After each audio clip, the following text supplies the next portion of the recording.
Next time you're sitting in a car, look at the edge of the windshield. There's a band of solid black around the border, and right where that black ends, you'll notice something strange. Tiny dots, dozens of them, getting smaller and smaller as they fade toward the clear glass.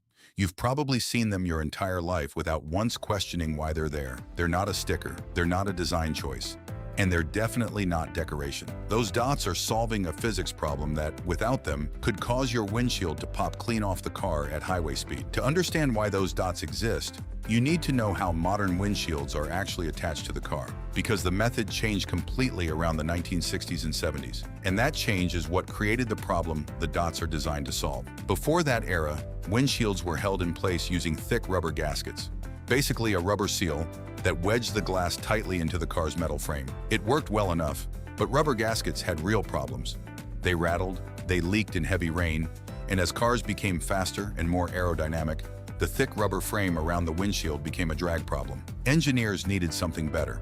The solution engineers landed on was to glue the glass directly to the car's metal frame using a chemical called urethane adhesive. Modern urethane is extraordinarily strong. The bond it creates is so tough that in a serious collision, the windshield actually helps hold the roof of the car up and keeps the airbag from blasting outward through the front of the vehicle instead of toward the passenger. But urethane has one serious weakness: ultraviolet light. Direct, prolonged exposure to UV rays from the sun breaks the adhesive down over time, degrading the bond until the glass is no longer properly secured. For a windshield holding itself onto a vehicle traveling at highway speeds, a weakened adhesive bond is a catastrophic failure waiting to happen. Engineers needed a way to permanently block UV light from ever reaching the adhesive, and that solution needed to last for the entire lifetime of the car, not just a few years. The answer was something called a Frit, that solid black band you see running around the edge of every modern car window. It's not paint applied on top of the glass.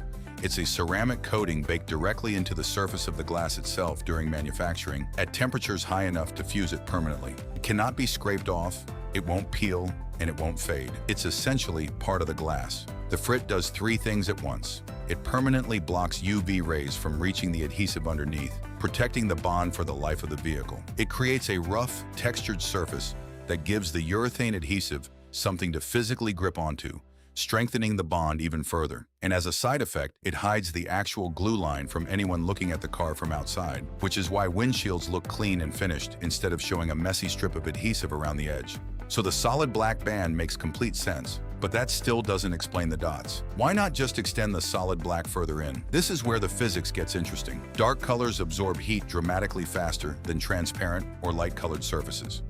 During manufacturing, car windows are heated in industrial ovens, so the glass can be curved into the precise aerodynamic shape of the vehicle. The solid black Frit heats up much faster than the clear glass next to it. And if there's a hard, sudden line between a very hot section and a much cooler section, the glass experiences what engineers call thermal stress. That stress can cause the glass to warp, creating visual distortion, or in worst cases, cause the glass to crack entirely during production. The dots solve this by creating a gradual thermal transition. As the dots get smaller and more spread out moving toward the clear glass, the density of dark material decreases, meaning less heat absorption, a smoother temperature gradient, and no sudden stress points.